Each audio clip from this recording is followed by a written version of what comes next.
So today we are headed out on the Ocean Eagle 5. It's a party boat based in Sheepshead Bay, Brooklyn, New York. And I do this type of fishing probably about maybe once, twice a year. It's kind of an affordable way to get out on the ocean on a boat. If you don't own one, I don't own a boat. I've got a kayak, but you know, the ocean can be a little sketchy, so being out on a big boat is kind of comforting, and it's nice to, you know, do some fishing, catch some fresh fish for the week, and I have a good time doing it, you know, just a little sporadic trip. My friend hit me up the day before, asked me if I wanted to go porgy fishing, and I said, that sounds awesome. So we headed out, did some porgy fishing, and I'm not going to bore you with a bunch of porgy catches. It's just the same angle over and over again, but if you are curious of how I am catching these fish, these are definitely what I would call jumbo porgies, and I do not really use bait ever for the porgies anymore. I've got a little jig rig that I use. If you're curious about the rig and how I catch them, I did a how to catch jumbo porgy. It's only a few videos back, and I would highly suggest watching that video if you're curious the process of how I catch these fish. But yeah, you can have one. Show me how small I should do it. Yeah. Here, so throw a piece. Let me see your hook. I like learning new techniques. Yeah, of course. I got you, buddy. So make sure when it drops down, right? When it hits the bottom, start snapping it immediately. And then once you feel it lift off, drop it back down and snap it back up. Yeah, give it a nice snap. Yep.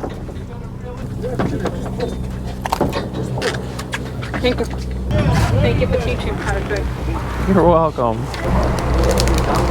Yeah, we caught a bunch. I think there was a couple that were over 15 inches. 15 and a half. Good trip, all said, you know, and done. And then we got back to the port, and everyone got searched by the Fisheries police, which is pretty common this time of year. They're kind of out and about doing their thing, but if you follow the rules, there's nothing to worry about. Yeah, but all these ones that look small have the heads capped off. Yeah, same here. Why are the heads capped off? They clean them for them. You got any small ones that don't have heads on them? Yeah. No, I only keep the big ones. You only keep the big ones? Okay. Yeah. You want to measure? No, they look really big. You're fine. Cool. Freaking those things are big. Those are big boys. Alright, you guys are all set. Have a nice day. Those big ones are yours.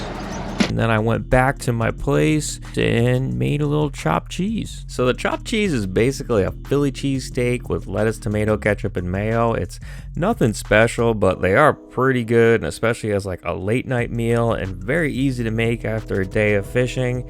And I don't eat beef, so I kind of wanted to try and make one with a porgy, and it turned out fantastic. I definitely make one of these again, especially after fishing a long day where you don't want to make like a complicated meal.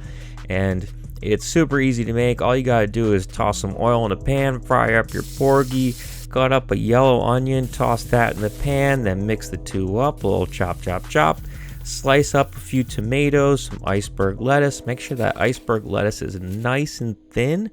Then you take some adobo seasoning, toss that over the porgy and onions, a little chop.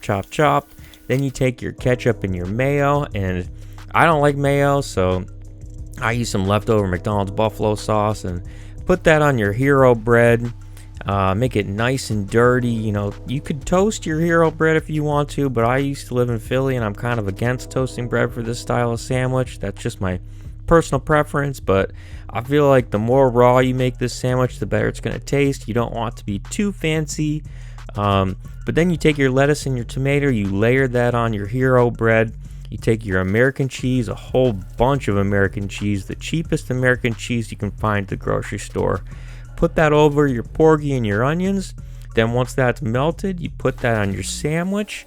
Layer it on nice and thick. You want this to be a heavy, thick sandwich. And then what you do is you take your shirt off in your 90-degree apartment with the box fans running at full blast, and you observe the glory that is the chopped cheese sandwich. It's dirty, it's raw, it's salty, and once you take a bite, you sit back, you relax, and you realize that everything is okay with the world.